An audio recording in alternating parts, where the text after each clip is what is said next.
Welcome back, friends. This is episode 24, and the title of this one is From Overwhelmed to Empowered: The Emotional Journey of Parenting a Child with a Disability and Special Needs. I am currently recording this episode in mid-March. About 8 years ago, at this exact time, my youngest daughter was being discharged from a 5-week inpatient rehab stay after having a hemispherectomy brain surgery in an attempt to stop her seizures. As photos pop up on my phone as memories, it brings up so many emotions that I have to say, but it also is an extraordinary reminder of how far she and all of us as a family have come. Prior to the hemi surgery, our daughter could walk, use both of her arms, had full vision in both eyes. She did have challenges prior to the surgery that included regular seizures, a speech delay, impulsivity as a result of increased seizures, and also was showing signs that she was potentially developmentally delayed compared to other 3 and 4-year-olds around her who were not suffering from regular seizures. So after the hemispherectomy surgery, our daughter had to learn a lot to regain full strength throughout her body. I can remember how painful it was for her to adjust, just to hold up her own head as the therapist worked with her post-surgery. And then after 2 weeks in the hospital, her and I were transferred to Shirley Ryan Ability Lab in Chicago for post-surgery rehab. After that, let me start here. This state-of-the-art facility is absolutely amazing, and the therapists are top-notch. It was a really good experience. They saw her post-hemi, and they've seen prior to that other children who had hemispherectomies as well. So I knew we were in really good hands.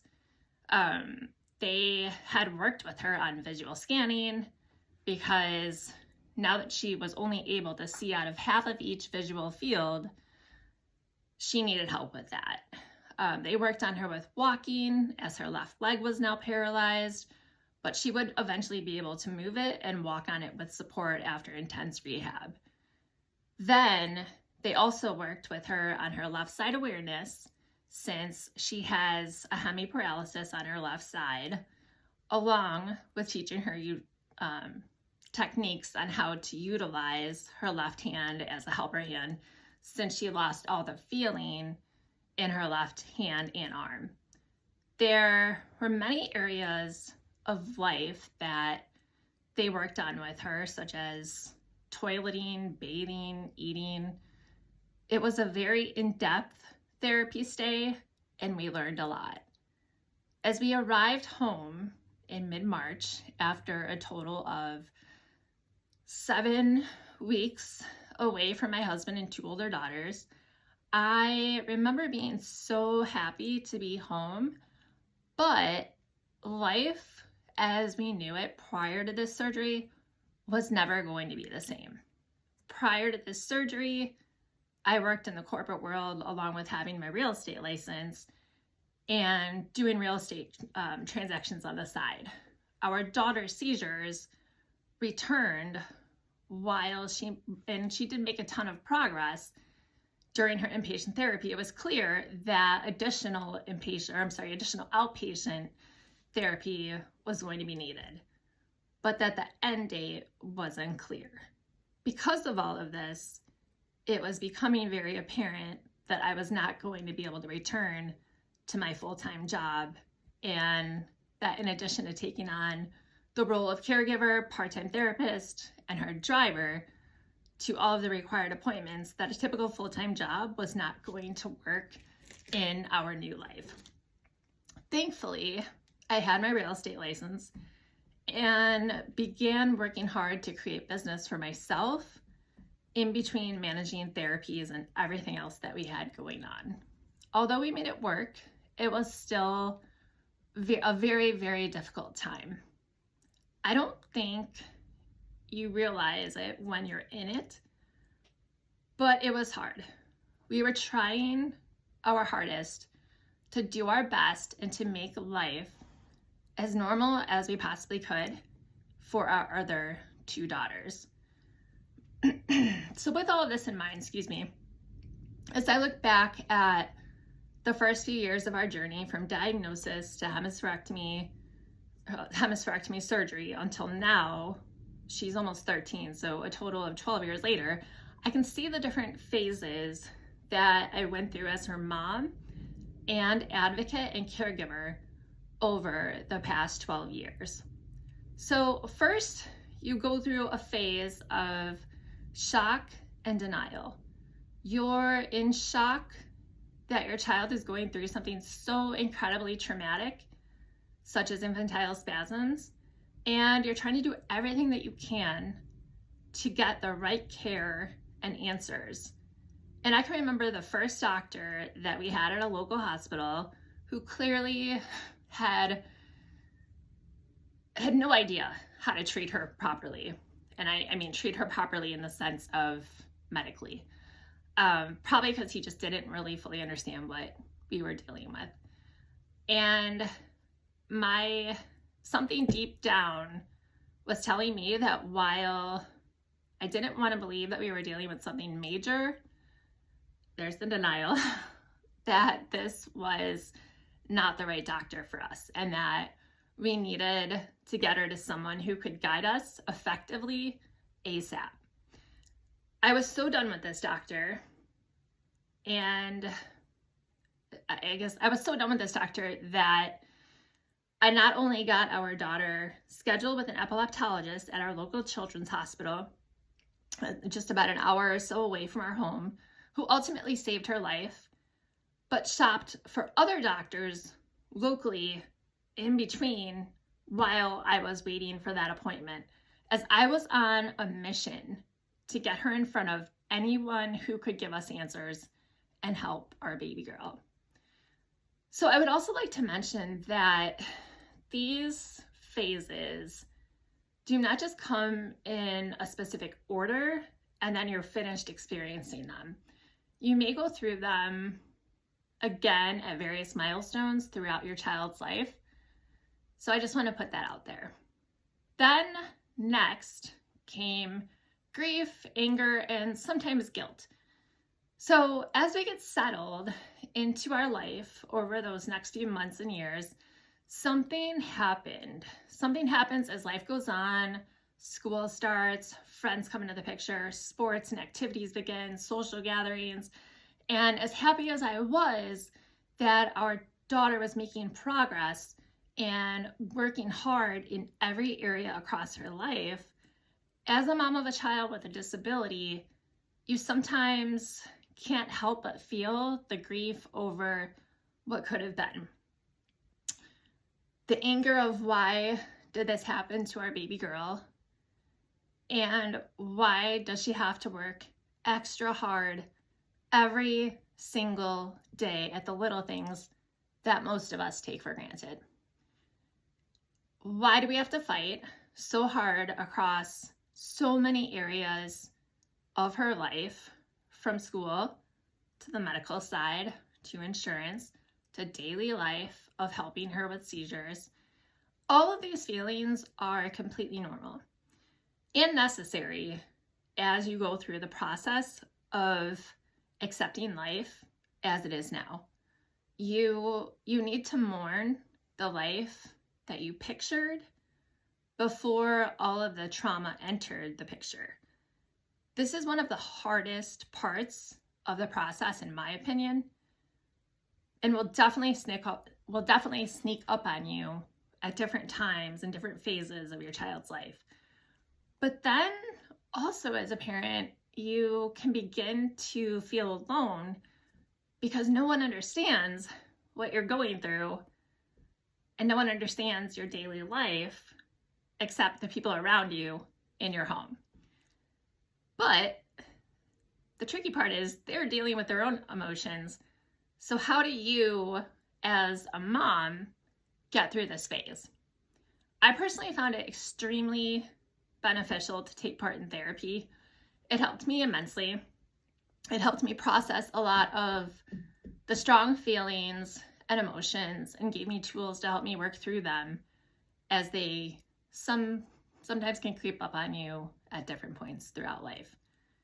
Whether it's group or or individual therapy, I highly recommend joining, either to help you get through and process this phase of your journey. So next came the seeking out solutions phase, which involved for me a proactive approach to our situation of constantly working towards finding a cure, intense therapy, seeking out resources. The years following our daughter's hemispherectomy surgery were followed by additional surgeries. In total, I think our daughters had at least 4 or 5 brain-related surgeries, and then there's other surgeries in there that either a device was implanted to help manage seizures, or she had an additional orthopedic type surgery a few years ago. So either way, there's a lot that has happened, and some of the additional surgeries that we did were to determine if there were any remaining connections or scar tissue that were still causing her seizures to happen. So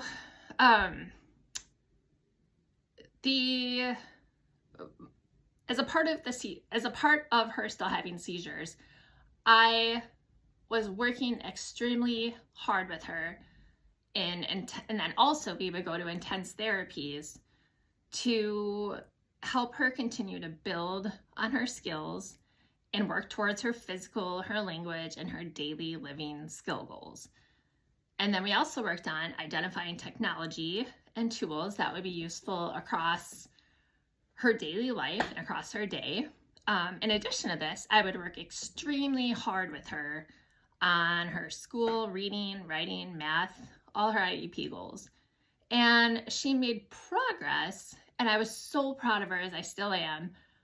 But I also remember feeling as if I was failing, which sounds crazy now that I look back. No matter what I did, there was always still something to work on, and it was overwhelming. Looking back, I think I was doing everything I could in my power to help her catch up to her typical peers. And at this time, she was anywhere from, let's say, 4 to 7. And her typical peers were not experiencing debilitating seizures as a part of their everyday life. So a few years later, I recognized that I am not going to be able to realistically help her succeed in every area of her life every day. It's unreasonable. Just like any human, she has good days, bad days, and makes progress at her own pace. I still work with her across many areas, both academic and therapy related, but I do not stress myself out anymore about the progress being made as a result of my efforts. I have learned that she makes progress in one area, and maybe the next year she will make progress in another. It's okay. I want to be the first to tell you not to put that pressure on yourself. You will drive yourself crazy. It's okay to support and practice skills with your child, but please do not feel like you have to spend hours working on every area every day. It's not sustainable. And the breath of fresh air. Next came acceptance and adaptation. I have talked about this phase in past episodes, and I can remember moments where I felt as if a weight was lifted off me.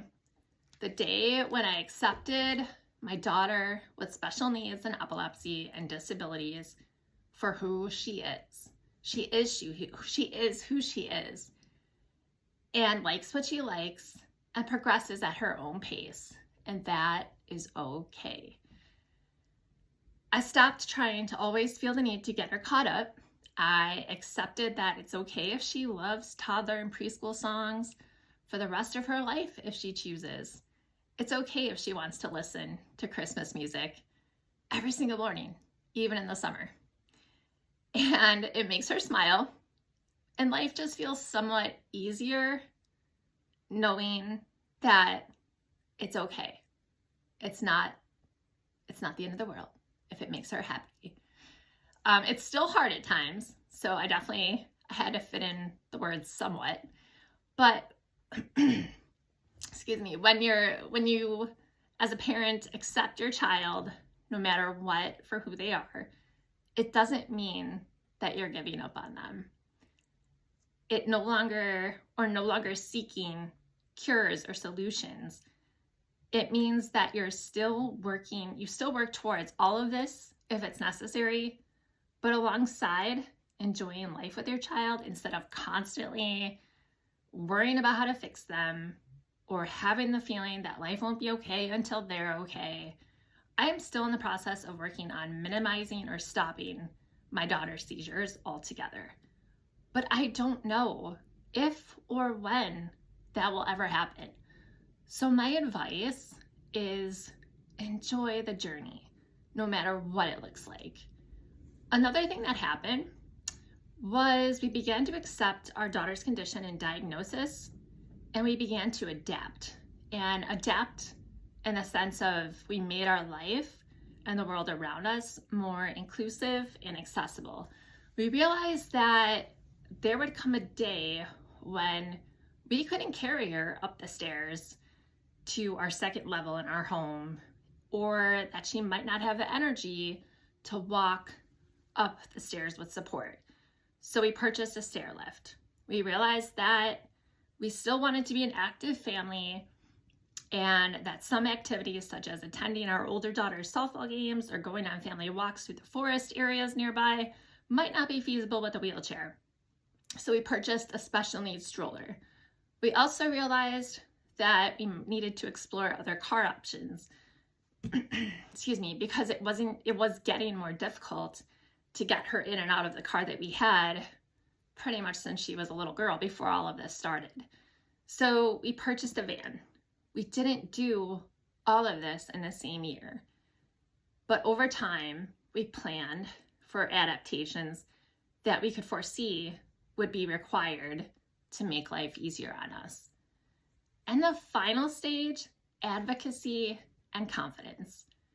During this phase, you may find yourself transitioning from a feeling of overwhelm to a sense of empowerment.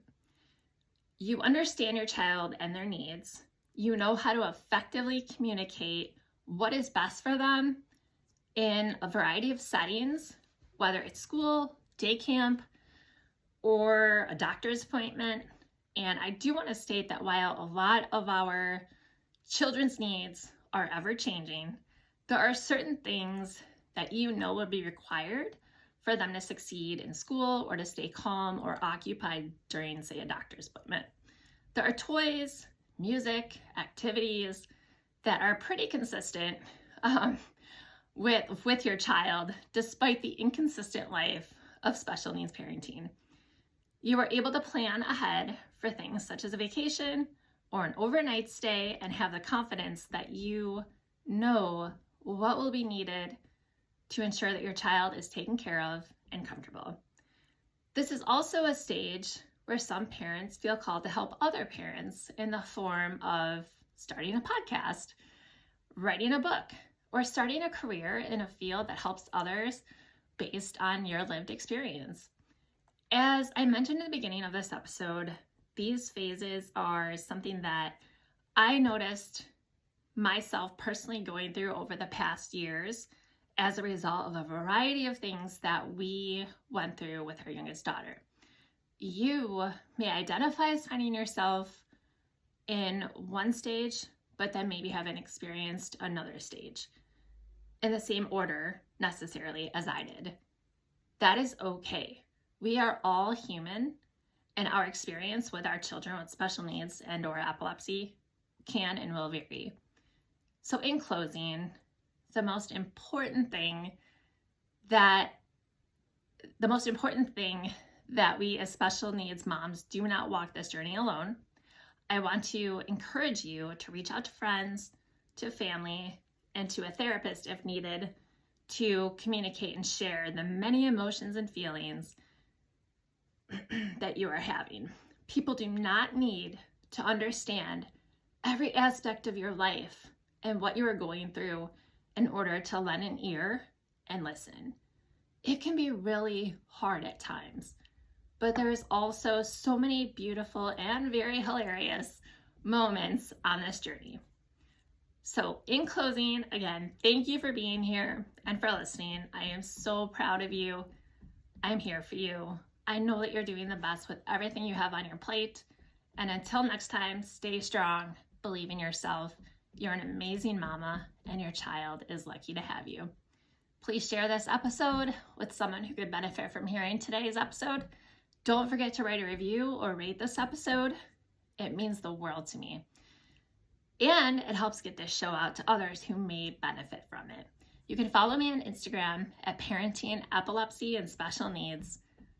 Sorry, let me make sure I got that right. You can follow me on Instagram at Parenting Epilepsy _Special Needs. We'll see you on the next episode.